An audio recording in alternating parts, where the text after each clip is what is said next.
What's up, everybody? Hey, we're here for a market update for October. I've never really done a market update, so this is just kind of out of the whim that I wanted to do, and so we'll just see how it goes. I have a couple of things to show, and then I'll just ask for your insight and see what you guys think, and we'll just talk about it a little bit, maybe in the comments below. All right, so let me go over here to utahrealestate.com. The first thing I wanted to show was the number of residential listings that were entered into the MLS. So you can kind of see we have this nice rainbow arc pretty much every year. The winter, obviously, nobody really wants to move in the winter, and then over the holidays, it's pretty difficult as well. You can see though that we do have active listings in December, so that's kind of fun to look at. In my opinion, what I feel like a listing that happens in December is somebody that's like, we have to move, we've accepted a job somewhere else, or we need to sell the house ASAP. So December is kind of a fun time that you may be able to get get a home that you might not have been able to get because the price might be a little lower, and it's just an easier time to negotiate because they might be desperate. Maybe not desperate, that's probably a bad word, but they might be in a position that they have to sell. Sorry, I just had something on my arm that was kind of like sticky. Just had lunch with the kids, so maybe it was peanut butter or something. Anyway, so what I like here is we just have this natural arc. I believe that we're going to see a traditional downturn like we normally do with active listings, which usually is another downturn of price, and so we kind of have a little bit of a slowing through there. Obviously, you guys saw last year we did not have that. 2020 was a freak of nature and an anomaly.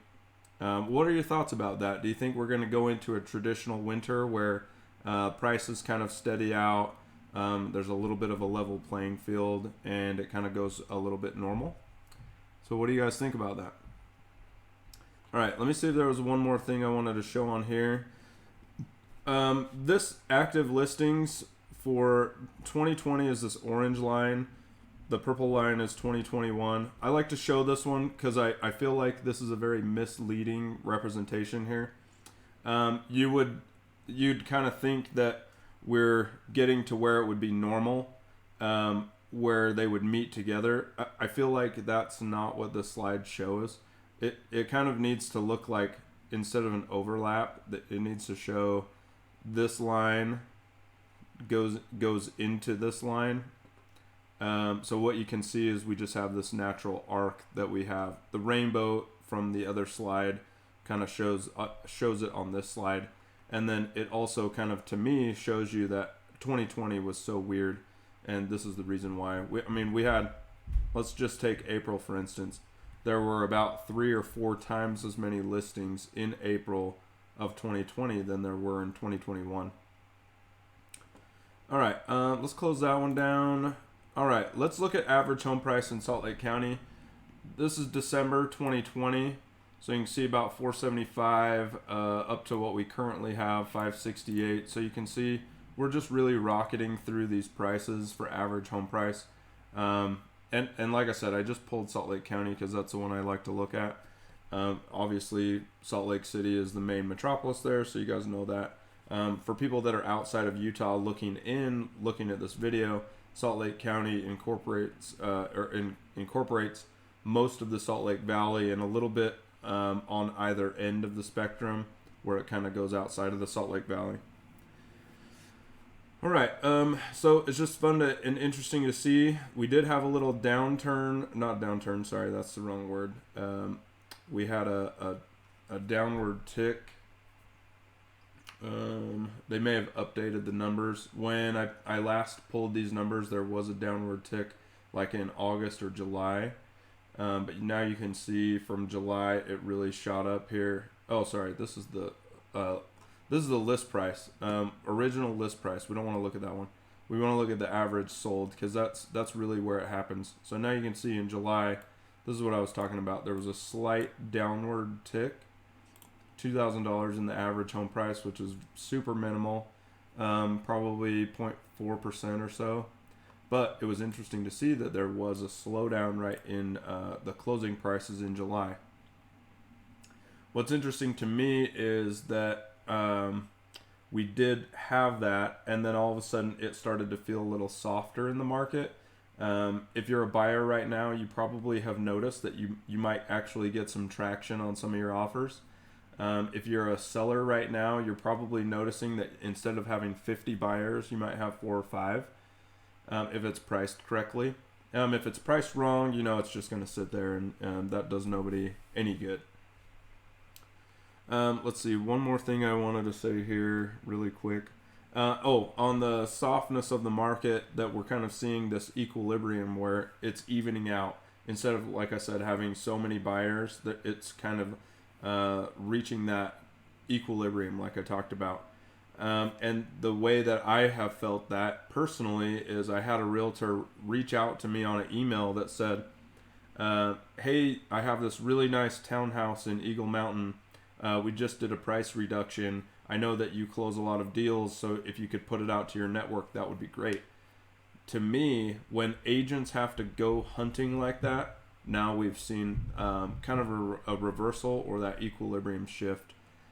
So contrary to 8 months ago where it was just throw it on the MLS, have 50 buyers, sellers walk away and have a great day.